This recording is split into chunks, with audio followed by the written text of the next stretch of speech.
Gustavo Petro vendió la reforma laboral como un éxito histórico. La llegada a la ley de la justicia. 6:37 de la mañana y el gobierno nacional ya sancionó la reforma laboral. Esto significa... Te explico lo que sucede con la reforma laboral. Primero, ignora completamente a los trabajadores informales, que son más del 55%, y solo apunta al empleo formal. Quiere decir que no trae beneficios a todos los trabajadores.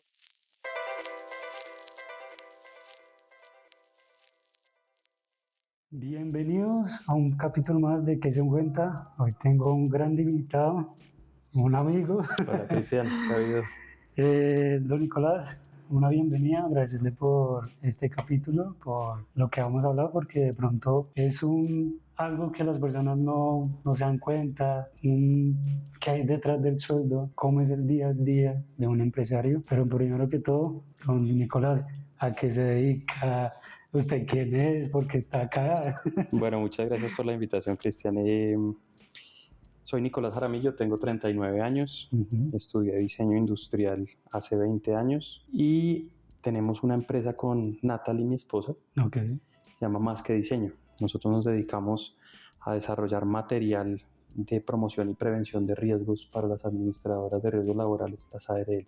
Okay. Y ya tenemos en el mercado 14 años. Un gran recorrido. Sí, ha sido un largo recorrido.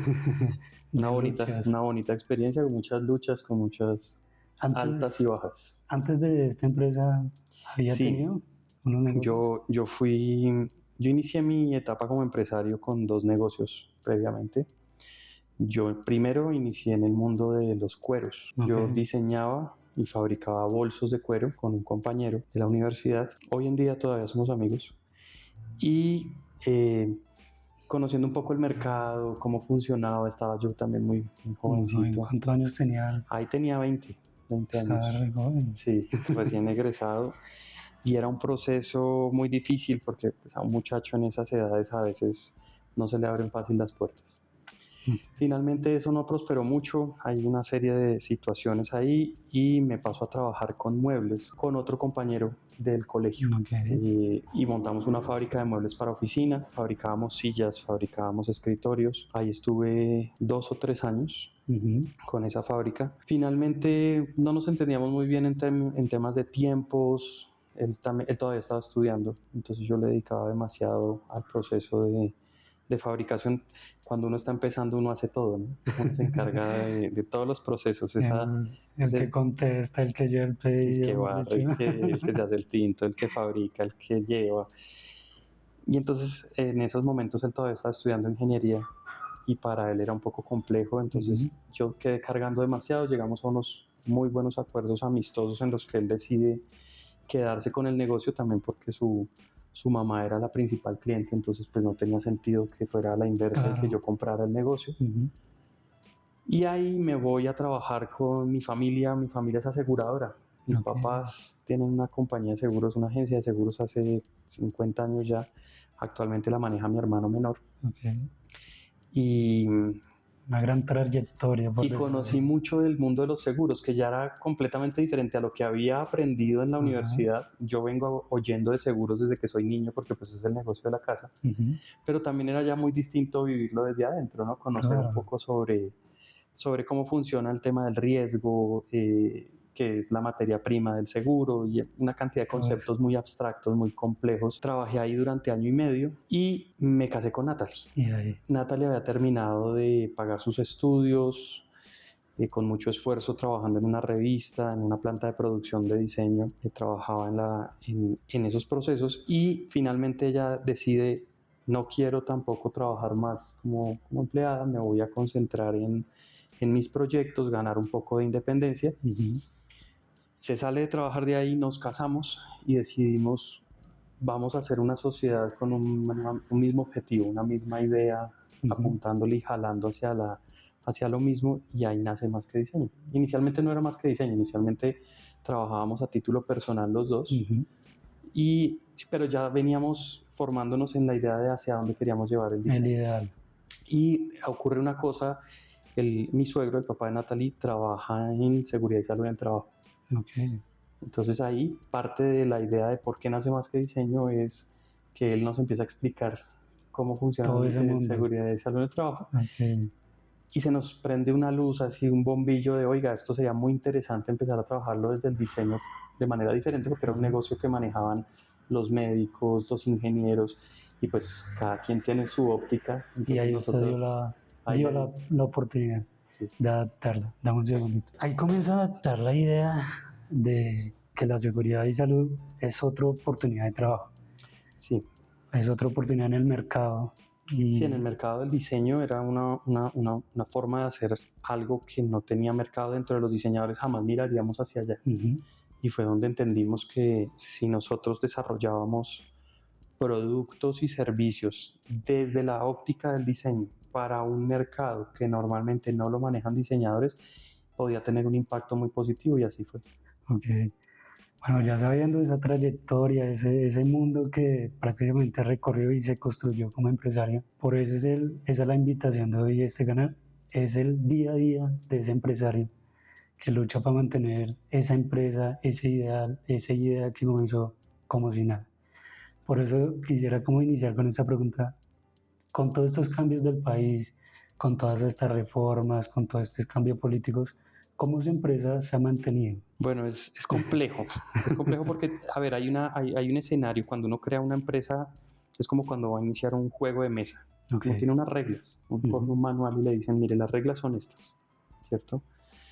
Y bajo esas reglas vamos a jugar. Entonces uno como empresario decide si asume el riesgo de trabajar con esas reglas, que yo lo denominaría, o sea, se le llama el marco jurídico, y son unas condiciones bajo las cuales uno va a entrar a operar, a trabajar. Cuando uno ya lleva cierto tiempo en el proceso de trabajar y todo, pues, a ver, es indiscutible que el país necesita reformas. Sería obtuso no pensar que hay que modificar cosas. Un equilibrio. Claro, y más que un equilibrio, uno entiende que hay cosas que no se estaban haciendo de la mejor manera o que se podrían hacer mucho mejor para optimizar recursos para ayudar a personas que necesitan otro tipo de manejo, generar empleo, tener mejor salud. Esas reformas evidentemente son necesarias, pero yo creo que el problema no es si se necesita o no se necesita, sino el cómo. Okay. Y para mí el gran problema que hemos tenido desde la empresa, y esto tratando de despolitizarlo un poco, yo no quisiera entrar en politizar la situación de la entrevista. Es el concepto, y creo que lo dijimos detrás de cámara, no queremos involucrar mucho el tema político. No, es indiscutible que al final tiende a mezclarse, porque todos tenemos primero una forma de ver las cosas, una postura política, pero también es claro que hay cosas que no necesariamente hay que estar mezclando con política. Ahora bien, la vida del empresario sí o sí tiene que estar tocada por ese tema. Entonces, digamos que desde mi óptica, esto es muy personal. Yo siento que el país necesita, porque también ahí podemos entrar a discutir si lo que se plantea es o no es lo que se requiere. El país necesita unos cambios. Okay. El problema es que yo considero que esos cambios están haciendo, como están planteados, desestabilizan inicialmente la sola idea de hacerlos y generan zozobra en ambientes donde debería primar la tranquilidad para que el empresario pueda trabajar. Claro. Entonces sí, hay un impacto. Y en este momento, ¿cómo hemos mantenido la operación? Que es más la pregunta. Tratando de mantener la calma, tratando de no dejarnos llevar por la angustia de que esos cambios nos puedan llevar a cosas que no son, haciendo ajustes internos, ajustes que lastimosamente a veces van en contra de lo que uno quisiera. Uno como empresario, por lo menos es mi visión de ser un empresario, uno quiere ver crecer el negocio, quiere poder dar más empleo, tener más operación, más puntos de venta. Entonces, en esta situación lo que nos ha tocado para tratar de compensar lo que está ocurriendo a nivel económico, y hablo de nuestro sector, pues es reducirnos en la medida en que hemos bajado las ventas, en que ya no se está creciendo al mismo ritmo. Inclusive este año tuvimos un decrecimiento cercano al 34%, que es brutal. Claro. Y eso es lo que hemos tratado de hacer, es bueno, pues vamos a operar con menos gastos, vamos a volvernos más eficientes. Pero evidentemente eso afecta a cosas que para mí como empresario también es triste no dar, porque nosotros tenemos una política de, digamos, compromiso social, y tocó restringir gastos de esos que antes hubieran servido para muchas cosas. Claro, creo que ahí donde se nota la desigualdad económica, no simplemente en este sector, sino lo que hablábamos anteriormente en los sectores de construcción, Claro. Y muchos sectores que a pesar de eso, pues a todos nos afecta. Claro, es que es una cadena y es una cadena, yo lo veo como una cascada por decantación. Hay unos grandes grupos económicos en construcción, en salud, en petróleo, que al final nos contratan a nosotros. Además que dicen, ¿para qué? Pues para que le haga las campañas de promoción y prevención de riesgos en sus operaciones. El sector petrolero en este momento está en una situación crítica, el sector construcción también, el sector salud, pues, eso mejor ni hablarlo. Entonces, claro, cuando uno empieza a tocar ciertas fibras en estos sectores que manejan grandes negocios, no solo está afectando ese sector, que ese es el gran error, pensar, estos tienen mucha plata, no pasa nada, y resulta que eso se irriga en todo el sistema económico y es una cadena. Entonces, si tú cortas arriba, de ahí para abajo ya no va a llegar. Entonces, ese ha sido un gran problema. Esos 3 sectores que estamos nombrando eran clientes principales de nosotros y en ese momento ninguno está moviendo casi plata. Entonces, está quieto. Y al estar quieto, pues nos redoblamos en vender en otros sectores, pero es evidente que no llegamos a las cifras que teníamos el año pasado y el antepasado. Es que eso ha venido cayendo, ha sido paulatino. Sí. Pero digamos, usted como empresario, ¿se había preparado para esta situación o es difícil? No, es muy difícil, pero sí. A ver, en esto, así como yo no satanizo a los empresarios porque soy uno de ellos, y yo considero que uno de los principales errores que hay en la sociedad en general es que creen que todos los empresarios son malos y los meten a todos en una misma bolsa. No todo el mundo, pero mucha gente. Es como meter a todos los empleados en una misma bolsa y decir que todos son buenos. No. Yo lo vivo del otro lado y les digo, no es así. ¿Y cómo decir? O sea, no es cortar con la misma tijera. No, hay de todo, ¿cierto? Hay de todo. Pero como empresarios, hay empresarios muy juiciosos. Yo pues, quiero creer que soy uno de ellos. ¿Y qué es el juicio como empresario? El juicio es hacer una reserva financiera. ¿Me está sobrando dinero? Pues hago una reserva para las vacas flacas. ¿Sí? En este momento estamos pasando una vaca flaca, muy flaca. Llevamos mucho rato decreciendo. Este año decrecimos mucho. El año pasado logramos pasar igual que el antepasado, pero la tendencia es a la baja. Entonces, ¿cómo se soluciona? Primero, los recortes que te comentaba, ser muy cuidadoso en qué voy a gastar plata, a qué le voy a dedicar recursos. Si ya no me está entrando todo este volumen de dinero, entonces el que me entra, ¿para qué me alcanza? Y como teníamos unas reservas de los buenos momentos de las vacas gordas, pues uno dice, con estas reservas puedo garantizar, primero, que ninguno de mis empleados nunca va a recibir tarde la nómina. Segundo, que nunca se va a dejar pagar una planilla de parafiscales a tiempo, porque de eso depende que un embarazo tenga su licencia, que ustedes tengan el servicio, que eso tiene esa implicación. Pagar a tiempo es importantísimo. Eso es un sentido de responsabilidad. Hay unas reglas. Hay unas reglas, exactamente. Yo las cumplo, ¿cierto? La preocupación, ¿cuál es ahorita? Pues que si esas reglas empiezan a cambiar al ritmo que van cambiando, pues yo me tengo que adaptar. Todos los empresarios, todos los seres humanos, esto no es solo de los empresarios, tenemos que ser adaptativos. Van cambiando las cosas. Lo que pasa es que no todos esos cambios van a traer beneficios. Claro. ¿Sí? Entonces, a mí me parece que en esa mezcla de esas reformas que estamos viviendo ahorita se está amalgamando, se está preparando una crisis más grave, pero eso es una óptica, como te digo, muy personal, mezclada a lo político, y yo lo que prefiero en esto es pensar que nosotros tenemos que seguir con ese juicio, con ese orden, para que las cosas funcionen. Digamos, tú hablabas en el tema de creciente la empresa, si lo hablábamos en este momento de porcentaje a lo que estaba antes. Pues, a ver, Más que Diseño nació con 2 personas, 2 computadores en el mismo escritorio. En 10 años logramos ser 50 personas. Al año 2023 éramos 50 personas. Tratamos de sostenerlo en el 2024. Ya ahorita el 2025 ha sido imposible. En ese momento, en términos de nómina, somos 31 personas, que yo espero que esto sea el piso. Y en términos de facturación, la reducción está cercana al 34-35% este año, estimada porque pues estamos hasta ahora empezando septiembre, pero lo mismo, nosotros sabemos más o menos, proyectamos cuánto vamos a vender ahorita en septiembre y en octubre. Si la tendencia se mantiene, pues van a ser unas ventas muy reducidas respecto al año pasado. Y es ahí, digamos, el objetivo de este video, de esta entrevista, es este mensaje para los jóvenes. Digamos, por mi parte, a veces cegamos ese tema de todo ese proceso para que llegue un sueldo. Sí. Entonces, ese es el motivo de este video. Y esa es como la siguiente pregunta. digamos, algunas veces los jóvenes no saben cómo es esa construcción que tiene un empresario, cómo es el proceso de llevar una empresa. Y ese es como el mensajito que le gustaría que los jóvenes aprendieran con todas estas reformas, con todo este proceso político, económico que está pasando en el país. Bueno, yo creería que no siento que pueda dar una enseñanza tan completa en un tiempo tan corto, pero lo que sí podría tratar de resumir en pocas palabras es que para llegar a pagar un sueldo completamente, o sea, más bien que completamente bien pagado, como debe ser, como lo establece la ley, que tenga sus parafiscales, que tenga su subsidio de transporte si no se pasa de cierto monto, que tenga sus primas al año. Para llegar a eso hay que vender mucho. Okay. Que mucha gente argumenta, pues si no te da para eso, pues entonces tu negocio no es viable. No se puede volver tan simplista la ecuación. Hay que vender mucho, no solamente es el sueldo del empleado y una materia prima que se transforma y ya, a eso hay que sumarle impuestos, a eso hay que sumarle el costo de la operación, si tiene un local arrendado, un edificio, si tiene que pagarle impuestos porque es propio, servicios públicos. Hay una gran cantidad de costos asociados. Para que ese sueldo se pague, todo tiene que funcionar bien.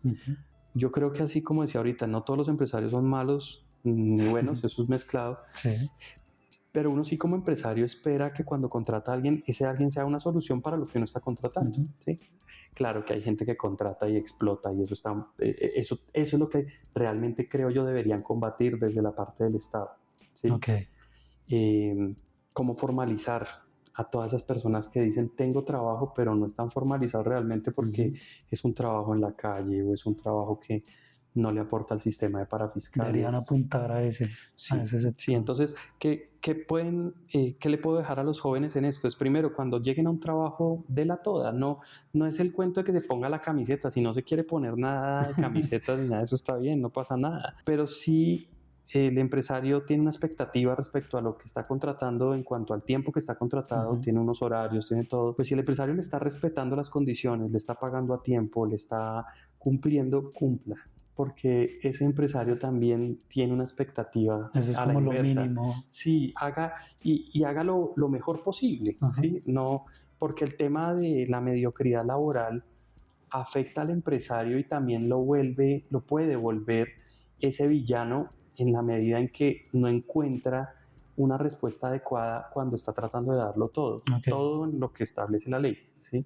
Pero es importante entender que si el empresario está cumpliendo, pues yo como empleado debo cumplir. Y en esta última etapa hemos encontrado en unas contrataciones que hemos hecho últimamente que el perfil de la persona es yo llego y si me puedo robar la mitad del tiempo escondido en un baño, lo hago. Y uno dice, pero ¿por qué? O sea, si al final pues tenemos un acuerdo en cuanto a unos términos económicos y tal, si no le sirve el sueldo, que es lo que puede estar pasando y le parece poco, pues este no es el empleo, busque otro.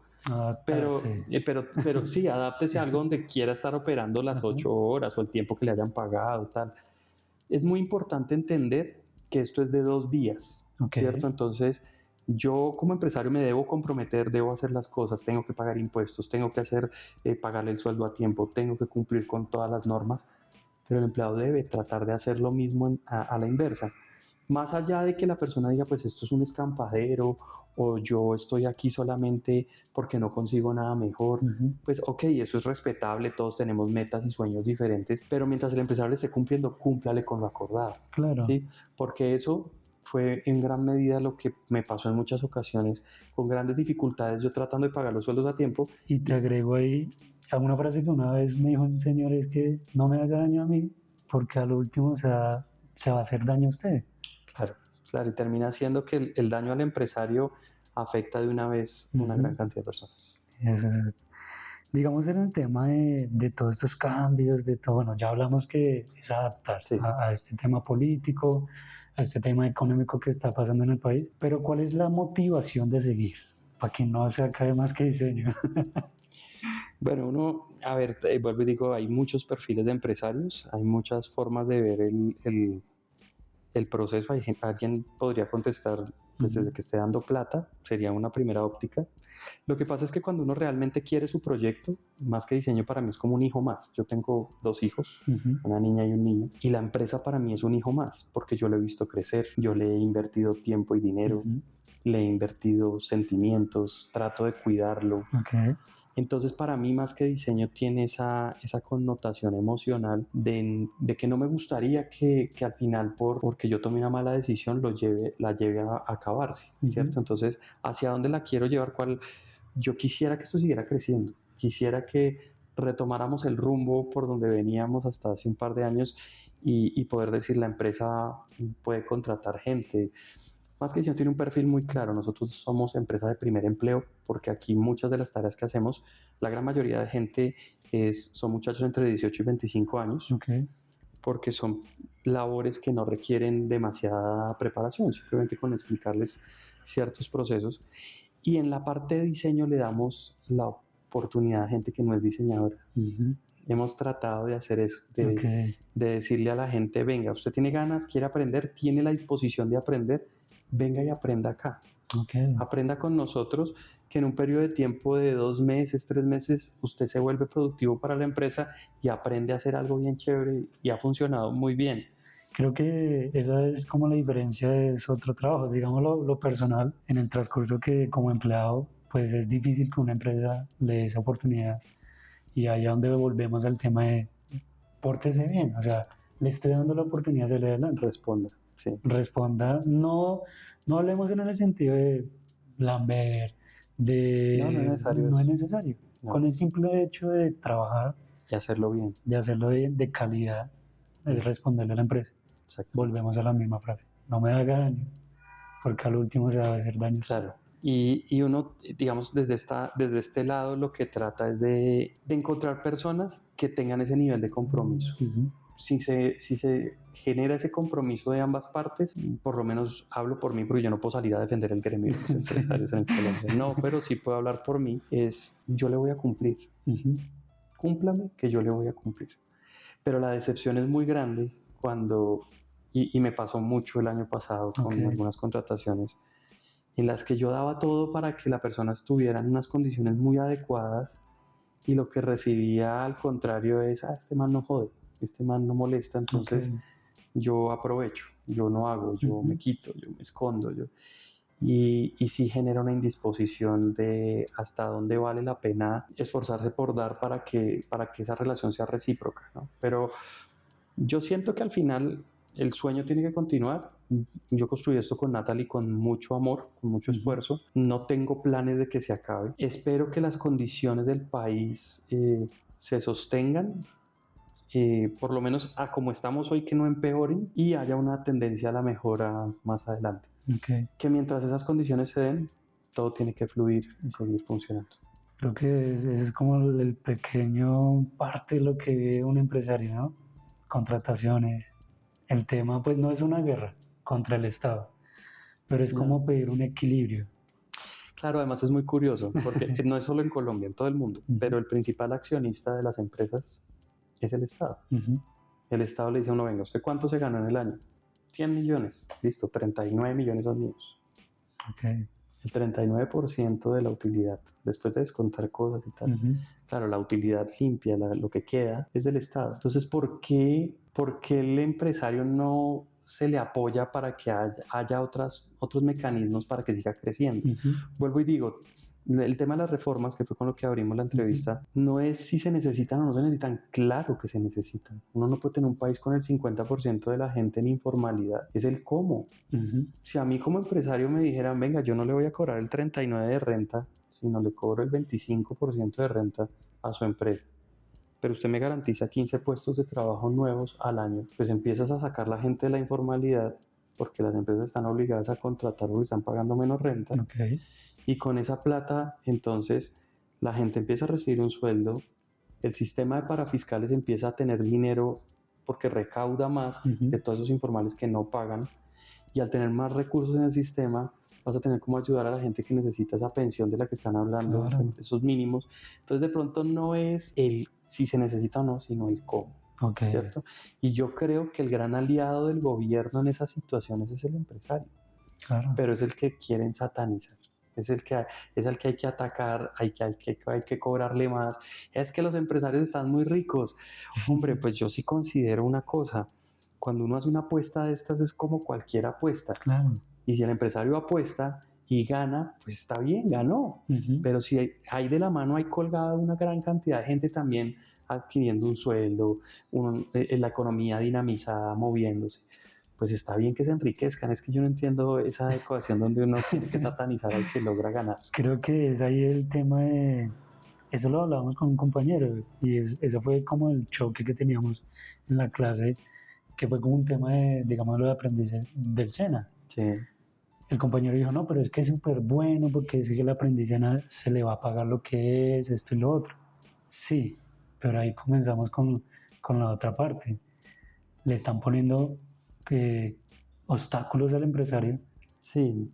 para poder... Yo creo que los aprendices SENA al final es un proceso de aprendizaje. Vuelvo y digo, yo en esto quisiera tratar de entender que el aprendiz llega con la mejor tónica a aprender, pero un salario mínimo no es barato. La gente ve el rubro, 1.400.000 y pico, ahorita no recuerdo exactamente la cifra, ve el rubro.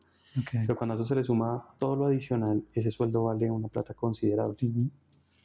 Y la empresa está obligada, después de cierta cantidad de personas, a tener aprendices SENA en las instalaciones. Eso es por ley. La pregunta es, ok, el empresario, como decíamos ahorita, les digo a personas que no son diseñadores, venga, aprendan, no sé qué, y después se vuelven productivos. Este aprendiz SENA viene casi que obligado por el Estado, el empresario lo tiene que contratar, tiene que pagar el salario completo. El aprendiz tiene unos horarios también de estudio, entonces muy seguramente no puede cumplir la cantidad de horas que se necesitan. Y el aprendiz sí le está aportando en esa misma proporción a la empresa. Podríamos decir, no, bueno, listo, pero está aprendiendo. Okay. Y el muchacho, cuando ya está listo, ya ha aprendido lo que necesita, se va a quedar en la empresa a hacer producir eso que aprendió, o apenas terminó sale y se va y se ubica en otro lado, y el aprendiz, toda esa carga del aprendizaje la tuvo ese empresario que tenía que cumplir con el requisito, pero no obtuvo al final ningún rédito más allá de las pocas horas que pudo trabajar. Y lo que hemos vivido de experiencia acá es que los aprendices SENA, si bien son buenos porque el SENA es una gran institución, llegan con demasiados huecos en su conocimiento y la empresa gasta un montón de dinero formando a esa persona para que llegue a tener el conocimiento necesario para cumplir unas funciones mínimas. Y esa relación costo-aprendizaje se vuelve demasiado alta para lo que realmente el aprendiz le está ofreciendo a la empresa, ¿sí? Porque lo que nos han dicho en el SENA es, usted llévelo, que eso es una maravilla. Este muchacho, mejor dicho, le va a solucionar mil cosas. Hemos tenido experiencias sobre todo con el tema contable, y pues uno entiende que son muchachos que están recién salidos, que no tienen fogueo en el tema, que apenas han ido a unas clases y han entendido unos conceptos básicos. Entonces pues uno no puede pretender que haga el trabajo de un contador y menos por ese costo, ¿sí? Está todo bien. Pero tampoco nos lo vendan como que es que estamos pagando el mega colaborador a costo de salario mínimo y es muy bueno para la empresa. No, hay de todo. Hay de todo. Está el que llega juicioso, aprende SENA y le mete, y a los 2 meses eso ya trabaja solo, ¿sí? Y está el que se pasa todo el convenio sin pena ni gloria y se le vuelve a uno un costo alto. Claro, se lo vuelve, no lo llamemos como una piedra al zapato, sino pero como un proceso lento. Sí, es un peso. Exacto. Y ahí viene otra pregunta, digamos, para ese muchacho emprendedor que quiere salir adelante, que quiere, mejor dicho, con todo este tema político, con todo este tema que está pasando en la economía del país. ¿Qué consejo le darías? ¿Por dónde debería comenzar? Emprender es un camino espinoso en la primera parte. Los primeros años, no estoy diciendo ni meses, ni nada. Los primeros años son duros. El que considera que emprendió y a los 3, 4 meses ya se está ganando un sueldo igual que el que se podría ganar en una empresa, no sé, que no se vaya a estrellar de pronto de una realidad que no es. Yo le diría que emprender se puede emprender en cualquier momento de la vida con una buena idea. Lo ideal, desde mi óptica, y esto es una visión personal, no está escrito en ninguna piedra ni en ningún libro, es que lo ideal es emprender lo más joven posible, cuando se tenga la menor cantidad de responsabilidades económicas encima. ¿Por qué? Porque emprender es un camino de dificultades económicas en el primer tiempo. Digamos, ¿qué riesgo puede encontrar un empresario joven? Un emprendedor joven, lo primero, cuando se empieza a estrellar con que le pagan a 60 días, a 90 días, para nosotros esa primera parte fue difícil, porque no siempre uno tiene ese músculo de aguantar. La ventaja es que cuando nosotros emprendimos estábamos jóvenes, recién casados, nos ayudó mucho la familia, entonces no teníamos, digamos, que las necesidades que puede tener alguien en su diario vivir, y querer salir a emprender, eso se vuelve ahí sí un peso muy duro de cargar, porque no es lo mismo tener que poder emprender y empezar un negocio y empezar a conseguir clientes sin ningún gasto asociado, que si tengo que ir a hacer mi propio mercado, necesito pagar mis servicios, necesito pagar mi habitación o mi apartamento. Eso se vuelve muy difícil porque yo no me puedo esperar, o sea, yo no le puedo decir al cuerpo, oiga, no voy a comer durante unos 3 añitos, pero espéreme que cuando esto reviente comemos bien. Porque no, eso cobra factura. Claro, eso, y yo por eso creo que hay muchas formas de emprender, pero claro que los caminos de cada uno son diferentes, y sí es cierto que hay personas por su condición socioeconómica, por su acompañamiento familiar, por todo, que se le facilitan un montón las cosas, y hay gente que le toca durísimo. Entonces, ¿yo qué le diría a una persona joven? Uno tiene que tratar de perseguir sus sueños, uno tiene que tratar de buscar los mecanismos para llegar a vivir mejor. Pero hay cosas que para mí son innegociables. Primero, la preparación. Hay mucha gente que dice, uno necesita estudiar, uno necesita... Mire, si no quieren una universidad porque no tienen los medios, bueno, el SENA es una gran opción. Yo conozco emprendedores del SENA que ganan muy bien y lograron sacar adelante negocios muy prósperos. Los conozco, tengo amigos. Yo hice varios cursos en el SENA, pero no quiere decir que no se pueda. Un poco la idea es, no porque yo tenga unas dificultades, no lo voy a lograr, porque sería egoísta empezar a decirle a la gente, no tiene cómo, pero sí tiene que ser ordenado. Hay que ser juicioso, hay que ser metódico. Digamos, ahí entraría el tema de ser primero, digamos, en el sector de buen empleado para entender, construirse como profesionalmente. Eso sirve mucho, a Natalie le sirvió mucho. Yo nunca he pasado una hoja de vida, siéndole aquí un poquito franco, nunca he pasado una hoja de vida. Yo toda la vida, lo que te conté ahorita, ese ha sido mi camino laboral. Yo nunca he trabajado para nadie, para mis papás en su negocio, pero nunca trabajé para un tercero, yo nunca tuve un jefe. Para Natalie el tema sí fue más difícil. En esa revista tuvo dificultades con el jefe, con la jefe, y ella tenía una noción muy clara de lo que no quería cuando ella fuera jefe. Entonces eso sí sirve, yo creo que sirve. Creo que es formarse, ¿no? Primero entender cómo es el mundo de uno ser empleado, y antes, si usted tiene como la mentalidad de ser el jefe, diga, venga, ya sé qué es lo que vive ese empleado, el día a día, desde que uno se levanta temprano hasta que llega acá, porque seamos sinceros, no todos los días son maravillosos, no todos los días uno se levanta con el mismo pie, con las ganas de meterle a la ficha. Sí, así es. Pero ahí, cambiando la pregunta, digamos, ¿cómo es el día a día desde don Nicolás, desde que se levanta? A ver, yo madrugo mucho por mis hijos ahorita, entonces los despacho para el colegio. Y después de que los despacho para el colegio, me arreglo, me siento a trabajar más o menos a las 7:30 de la mañana y trabajo más o menos hasta las 11 de la mañana. Esa primera jornada de 3 horas y media sentado. ¿A qué me dedico yo? Yo soy casi que actualmente el director comercial. Yo recibo los proyectos, reviso cuánto pueden valer asociado a otras personas acá en la organización, y cuando ya tengo costos, entonces establezco cuánto podemos cobrar por un proyecto, lo negocio y lo saco adelante. Esa es la parte mía actualmente. En otra época, pues yo hacía de todo, como decíamos. Yo soy diseñador y trabajo, pero hoy en día ni siquiera sé. A mí me pasan ahorita un programa de diseño y no soy bien actualizarse. Ni letrado. Pero pues me volví bueno en esa parte comercial, es lo que me gusta actualmente. Ahí paro mis actividades, me dedico un poco a cosas del hogar y más o menos a las 2 de la tarde retomo algunas tareas. Nunca estoy desconectado, yo todo el tiempo estoy vinculado con el celular porque yo tengo que estar hablando con gente todo el tiempo. y más o menos a las 4 de la tarde me voy a recoger a mis hijos al colegio y me dedico a ellos. Ahí Esa es la donde- parte que más me gusta de ser empresario, yo le dedico mucho tiempo a mis hijos. Ahí donde me acuerdo una frase que dijo un profesor, es que ustedes piensan que un empresario, lo que usted dice, 6 de la mañana hasta las 11 y él ya no trabaja más. Y No, no, no es así. Y yo estoy conectado por el celular todos los días hasta las 8 de la noche, recibo temas de trabajo porque no se puede parar. ¿Sí? Exacto. Es una cosa que si yo paro, y sobre todo en mi área, Ujú. si tú le quitas la parte comercial a una oficina, a un negocio, cualquier cosa, pues se acabó porque no se está vendiendo, Ujú. ¿cierto? Entonces, digamos que mi función es permanente. Yo trabajo los Claro. sábados, la gente no lo sabe, pero yo trabajo los sábados. Yo trabajo de lunes a viernes más o menos en el horario que te decía. Pero Antes trabajaba mucho más, Ok.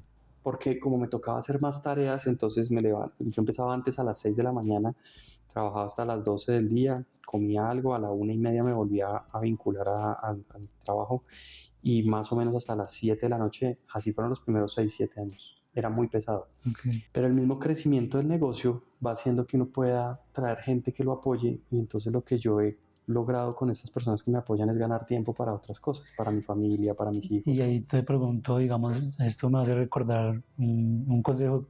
¿Es difícil soltar en esos comienzos?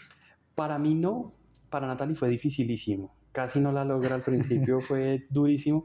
Para mí no por una razón.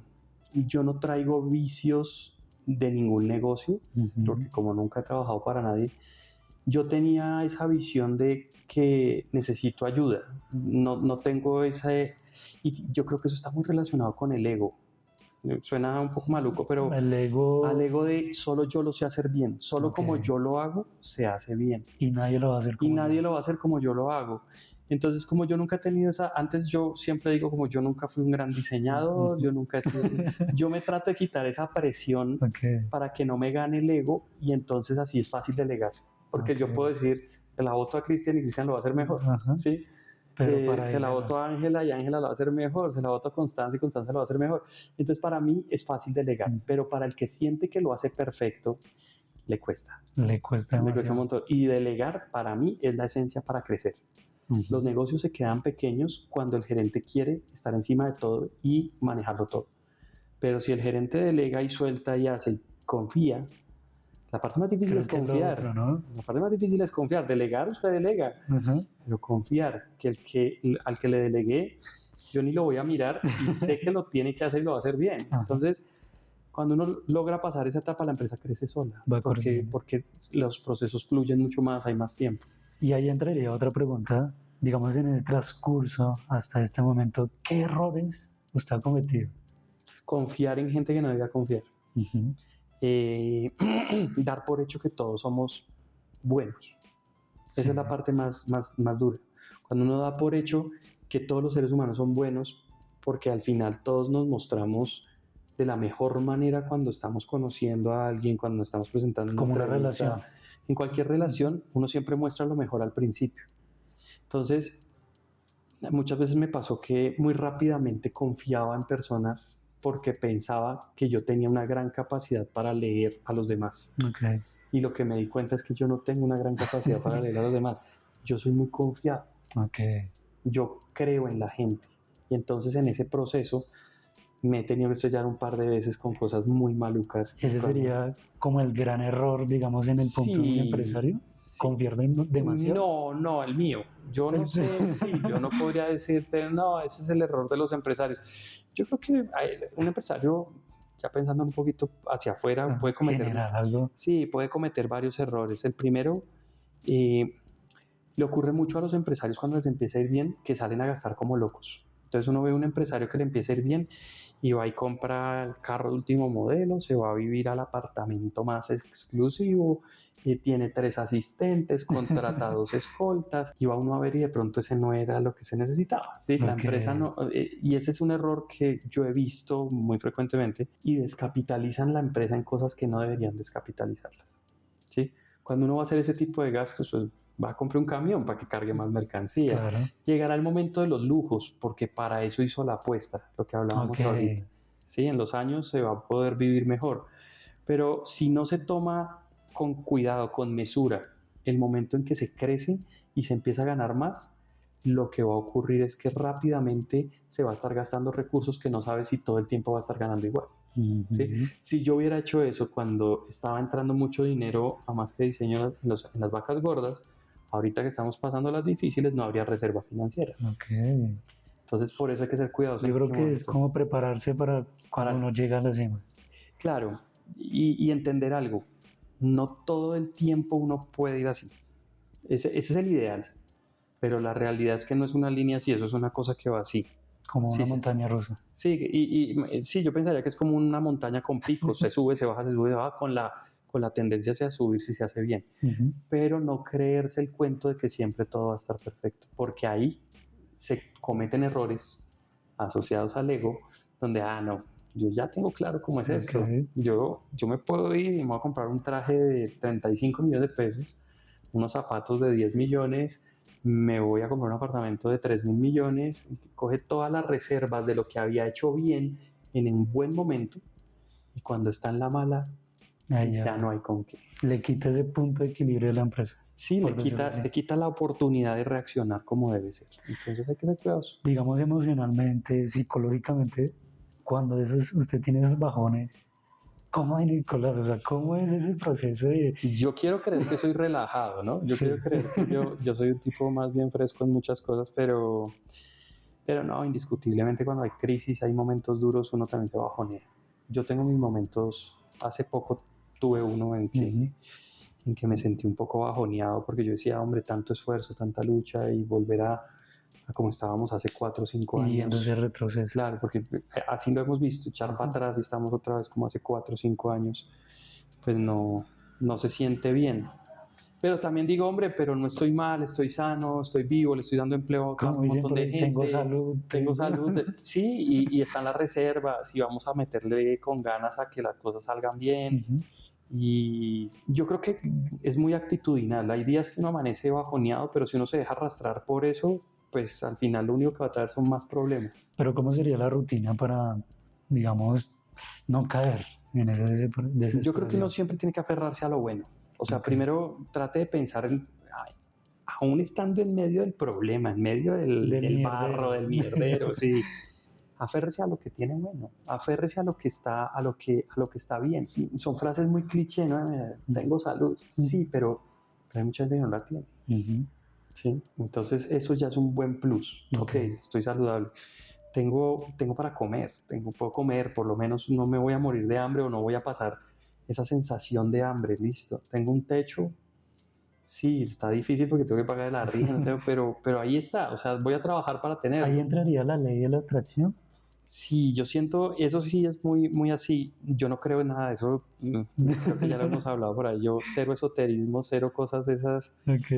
Pero más que la ley de la atracción, yo siento que el ser positivo lo motiva a uno para tomar buenas decisiones y hacer bien las cosas. Estar negativo lo lleva a lo contrario, lo lleva a tomar una mala decisión, a decir una mala palabra, a atacar a quien no es, a desahogarse de pronto con quien no debe. Entonces, sí, a veces es difícil reírse en medio de las situaciones difíciles. Hay momentos para todo, uno tiene el derecho a estar triste, tiene el derecho a pasarla mal, pero yo creo que lo mejor que uno puede hacer en esos casos es primero estar tranquilo, quedarse muy callado, pensar muy bien qué se va a decir. Respirar. Sí, quédese quieto que nada es eterno. Y si está pasando un mal día, trate de quedarse quieto hasta que sea el otro día. Sí, yo a veces hago eso. Yo he tenido unos días horribles, unos días donde yo digo, me levanté y todo es mierda. A las 4 de la tarde digo, me voy a encerrar en el cuarto, me quedo quieto y que sea mañana. Y me ha funcionado un par de veces. Me encierro y al otro día ya están las cosas mejor. Digamos, con este mundo, estos cambios del mundo, el tema digital, el tema de la IA, el tema de la actualización, ¿cómo lo está adaptando a su mercado? Bueno, eso empezó ya hace unos meses. La IA va avanzando más rápido de lo que estamos dándonos cuenta todos, pero los que nos movemos en medios y hacemos algo que tenga que ver con comunicación, nosotros en Más que Diseño hacemos comunicación interna, sabemos que si no nos adaptamos a usarlo como una herramienta, nos va a pasar por encima. Ahora, todavía, como está al día de hoy, yo creo que es una herramienta, una muy buena herramienta, una herramienta sumamente potente que permite hacer cosas impresionantes, pero sigue siendo una herramienta. Hace 70 años, 50 años, cuando llegaron los programas de dibujo por ordenador para los arquitectos y los diseñadores, dijeron se nos acabó el negocio y ya no van a necesitar diseñadores, no van a necesitar arquitectos. Se siguen necesitando porque al final la idea, el concepto, la calidad de lo que salga de una IA depende de una descripción, de un escrito que es humano. ¿Sí? Entonces, si uno entiende eso, es muy posible que lo que va a ocurrir es que si antes hacíamos una animación con unas características y se veía como no tan chévere y le faltaba calidad y no quedaba impresionante, pues lo que va a pasar es que si utilizamos esta herramienta vamos a hacer lo mismo 1000 veces mejor, en mucho menos tiempo. Entonces, si antes una animación nos tomaba 8 días, ahora va a tomar un día. Sí, hacia allá creo yo que debemos entender la inteligencia artificial. El error estaría en pensar que va a reemplazar al profesional, en que va a reemplazarnos como individuos pensantes y que ya uno simplemente va a escribir hágame una tarjeta y ya la IA va a saber qué tiene que hacer. No, en eso siempre va a tener que entrar la mano del ser humano, por lo menos a como está hoy. Vuelvo y digo, no sé si más adelante eso cambie, pero a como está hoy yo creo que la empresa está haciendo movimientos a aprender cómo funciona. Ya hemos hecho varios pilotos, varias pruebas. Sí. Ya estamos tratando de decirle a los clientes, mire, podemos hacer lo mismo que veníamos haciendo con usted, pero mire cómo lo hacemos con la IA, lo hacemos más rápido, lo hacemos más bonito y el costo puede ser inclusive un poco menor. Entonces, esa es la forma en que hay que, por mi parte, manejarlo. Adaptándolo al mercado. Ser adaptativos. Adaptativos. Ya sería como estas dos preguntitas ya para el final. Para ese microempresa, para ese empresario pequeño, con todos estos cambios, con todos estos sub y bajas, ¿qué le diría? ¿Qué mensaje le daría? Pues yo estoy ahí. Nosotros somos una empresa mediana por temas de venta y somos una pequeña empresa por la cantidad de gente que tenemos. Y yo lo que le diría a la gente es que al final, esté quien esté arriba, pase la reforma que pase, pues mañana tenemos que levantarnos, bañarnos y ponernos a trabajar. Porque si yo tuviera poder político para cambiar cosas o a mí me escucharan a nivel político, pues valdría la pena preocuparme y salir y hacerlo. Pero la única herramienta que tenemos los empresarios, microempresarios y la gran mayoría de los ciudadanos es el voto. Y para eso hace 3 años se le dio el mandato a la persona que está ahorita ahí. Lo haga bien o lo haga mal, es democráticamente elegido y es el que tiene las riendas ahorita. No nos gustó, no nos sirve. Dentro de 1 año tenemos la oportunidad de volver a salir y poner ahí nuestra idea, porque es lo único. De resto es levántese, lávese la cara y a trabajar, hermano, porque no queda más. Y a meterle el pecho a esto. Porque si nos ponemos a lamentarnos, tengo un caso de una persona que tenía una empresa que iba creciendo también. Sí. Y él lo que hizo apenas pasaron las últimas elecciones presidenciales fue, no, se acabó esto, me voy del país, a donde se fue no está bien. No ha podido despegar. Y aquí, pues en medio de las dificultades y todos los que nos quedamos a ponerle el pecho a esto, pues aquí estamos. ¿Sí? Entonces yo creo que lo último que uno tiene que hacer es desesperarse, tomar medidas de pronto innecesarias. Hay gente que tiene capitales enormes y los moverán entre países y a pagar menos impuestos en un lado o en el otro.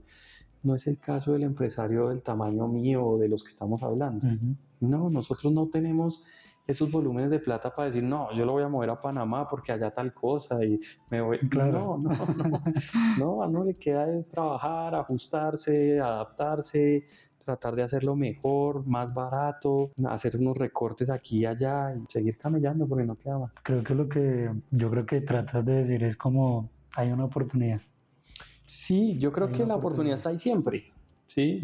Y el hecho de adaptarse es, ok, no me está sirviendo por aquí, estoy fallando acá, pues pum, doy la vuelta y me meto por este lado. Entonces, sí, hay que seguir haciendo las cosas, porque el peor error es quedarse quieto o deprimirse por algo que uno no controla y al final, pues, el resultado va a seguir siendo el mismo o peor, porque ni siquiera lo intentó. sino que se quedó quieto y se angustió. Y ahí quedó. Ahora hablámoslo para ese chico, ese joven, ya digamos con este contexto del video, que detrás de ese sueldo hay mucho.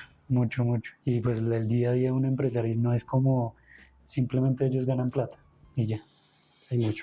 Hay mucho detrás. ¿Qué mensaje le daría a ese muchacho? Que se prepare, que no se quede con lo poco que se gana, porque seguramente a todos les puede parecer poco el sueldo.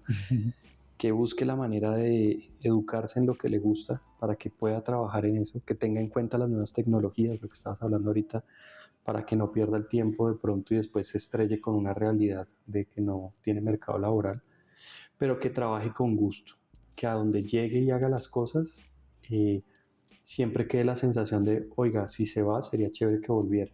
Okay. Yo aquí tengo muchachos que se han ido porque quieren estudiar, se han ido porque la familia se mueve de ciudad, después regresan y yo con esa misma sensación de, oiga, qué chévere que volvió, quiere trabajar acá, y vuelven. Entraría una frase que me dijo mi hermano una vez: deje las puertas abiertas donde vaya. Sí, deje las puertas abiertas, y la mejor forma de hacerlo no es ni con lambonerías, ni con que me voy a poner la camiseta, ni con que el jefe vea que este llegó tarde. No, la mejor forma es trabaje bien, haga las cosas. Que no, que es que al que trabaja bien lo castigan con más trabajo. Hombre, sea claro en sus funciones, sea claro en lo que tiene que hacer, demuestre que tiene tiempo para cierta cantidad de cosas y hágalo. No necesita más que eso. Creo que ahí entraría un poco el tema de, bueno, eso cada quien con su mentalidad, ¿no? Pero digamos en el caso mío es, pues siempre me enseñan como traje bien, calidad, porque así mismo usted va escalando. Así va a subir. Y así mismo se va a rodear de esas personas que usted quiere llegar a ser. Claro. En empresas como Más que Diseño no hay una gran pirámide, pues, donde las personas puedan subir. Aquí tenemos máximo 4 pisos, 5 pisos. Pero hemos tenido casos de personas, hay un caso muy cercano de una señora que ahorita está embarazada. Okay. Y ella inició siendo la de servicios generales. Okay. Era la señora que nos ayudaba con el aseo, con los tintos, y es una señora que nos demostró que tenía unas enormes capacidades. Y un día la dejamos a cargo de una máquina de impresión. Ella se dedicó a hacer las cosas bien en esa máquina de impresión. Hoy en día es coordinadora de área. Okay. Maneja 5 personas para ella y es una persona a la que se le dio la oportunidad porque demostró desde el principio que quería hacer las cosas. Entonces, sí, van a encontrar en el camino a esos muchachos jóvenes, van a encontrar en el camino gente que los va a explotar, van a encontrar empresarios jodidos, mañosos, que pagan mal, pero también van a encontrar la empresa buena donde los quieren apoyar y motivar. Entonces, uno tiene que ser flexible en cómo responde. Si aquí no me están dando lo que es y yo estoy sintiendo que no funciona, pues prefiero irme para otro lado. Pero aquí me están dando, me están motivando, me están haciendo dar lo mejor. ¿Sí? Ese sería tal vez un buen mensaje que les puede quedar. Creo que es ser recíproco con lo que él llega a la vida. Sí. Creo que ese es el mensaje. Don Nicolás, no, nada. Agradecerle por su tiempo, creo que, y espero que ojalá ese empresario, ese joven, como que le quitemos esa mentalidad de que el empresario está allá y él es el que gana plata y esto y lo otro. Pero no, como empleado uno se va construyendo y de tarde o temprano usted va a estar allá y va a entender cómo fue el proceso, cómo fueron esos sub y bajas, cuáles son esos momentos que usted debe adaptarse tanto a los cambios políticos, económicos del país. Y creo que ese es el mensaje que nosotros queremos dar con este video, no es simplemente ganar plata. No, hay que sufrir un poquito. Hay que sufrir un poquito, porque en esos momentos más difíciles es donde uno se construye y donde uno toma las riendas de la vida. Y nada, agradecerle a don Nicolás, de verdad muchas gracias por la invitación, hermano. Y ojalá que este video llegue a donde debe ser. Un capítulo más. Chao. Nicolás, gracias. Vale.